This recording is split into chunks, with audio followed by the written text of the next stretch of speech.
In this week's episode, we'll talk about how far you'll go for your passion. Hello, frequency check. 1-4 Romeo, frequency check. 1-4 Bravo, 1-4 Bravo. This is control. Message over.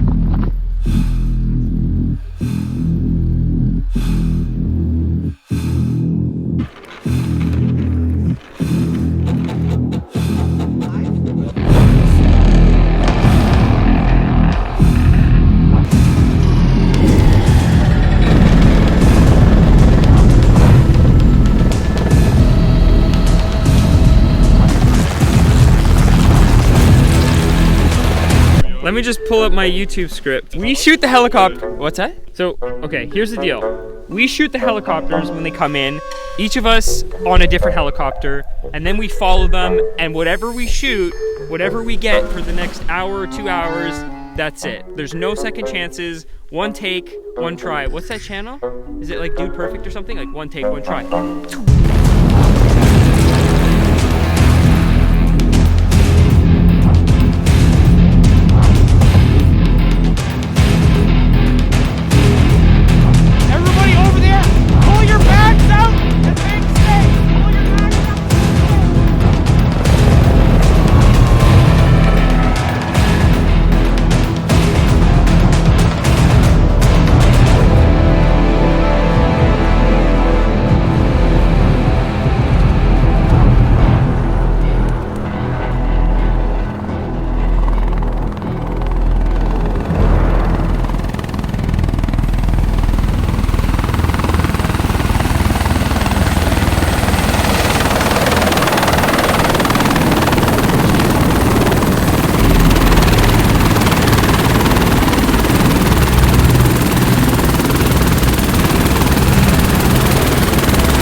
Hi, good to have you here. Can't even see myself, it's so bright. I don't even know what I look like right now. Right, so where was I?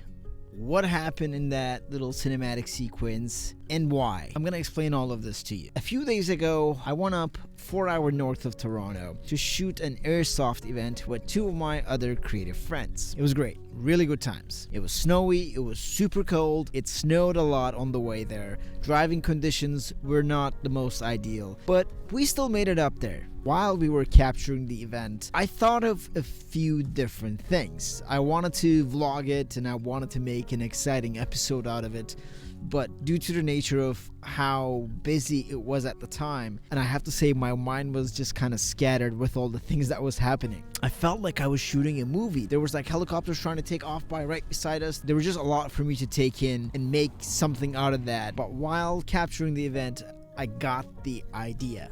I was like, yes, this is exactly what I want to talk about. The topic is, like I said, is how far would you go for your passion? So like I said, we made a choice to go up there. These guys, some of them came from Quebec, which was a further drive. Some guys drove 9 hours, and these guys are airsoft players and they're really passionate about what they're doing. And we are passionate about creating and telling a story. So the two groups had two different motivations, but in both ends we can see that passion was the drive of this. Passion is what makes life worth living.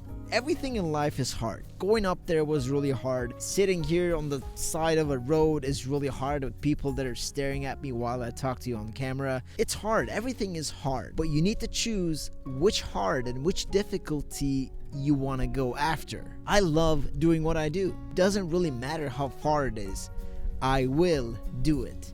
Those guys will drive 20 hours if they have to do another airsoft event, and that's just so inspiring to see. There are people who start a business model without expecting any profit for a few years, and I really respect that. That's hard, that's tough, and there are people who do that simply because they just love it. I feel so grateful that I found my difficult, my hard. But there was a point where I really felt lost and I didn't really have anything to go after. Nothing got me moving. But you can probably relate with me. Let's say you have this magical project idea, or you think of something interesting to do and you just kind of jump out of the couch and whatever happens, you want to do that thing. You feel whatever obstacle that comes in your way, you're like, whatever, I'm gonna crush that obstacle and do what I really want to do. It took me years to get to that stage. I'm gonna say today that that's okay. You see, I didn't want to make a video that says, here are 5 things you need to do to be more passionate. I don't think that's the way to go after it. That's just not the solution. Because the solution is purely luck. And luck shows up for those who are open to receiving it. Your reason to choose to go through those hardships will show up for you. But you have to take a step towards it and be okay with trying new things. 4 years ago, my best friend called me. And at the time, we weren't insanely that close. Like, we've grown up together, life happened, and he had his own interest and his own group of friends, and so did I. But one day he called, he said, what are you up to? Let's catch up. And at the time, I wasn't doing so well. And I really didn't want to see a lot of people at the time. But I was like, you know what? I want to see this guy. So anyways, next thing you know, I drive up to our meeting spot. We were just kind of chatting and talking about life. And then he said, I've got something in my trunk. Let me show you. And at the time, he worked at an electronics store. It was a Canon T7i camera. So I picked up his camera and just snapped a couple pictures in the parking lot. And I was just curiously playing around with it. I went home and, thought of things and just kind of hoping that I run into something. So in a few days, I thought photography could be a really good hobby for me to try. And then I went online and bought my first camera. And here I am 4 years later with a better camera, talking to you. I never thought I would be so passionate about photography at the time. But all it took me was to grab the camera in my hand, and then it just kind of took over me. If I said no to my friend that day and just continued on playing video games at home, I probably wouldn't be here right now talking to you. That's just how insane life is. I walked to my luck that day. I encourage you to do the same. Your passion is out there. Just take that one step towards it, and I promise it will come to you. I was really happy to talk to you, and I'll see you. Take care.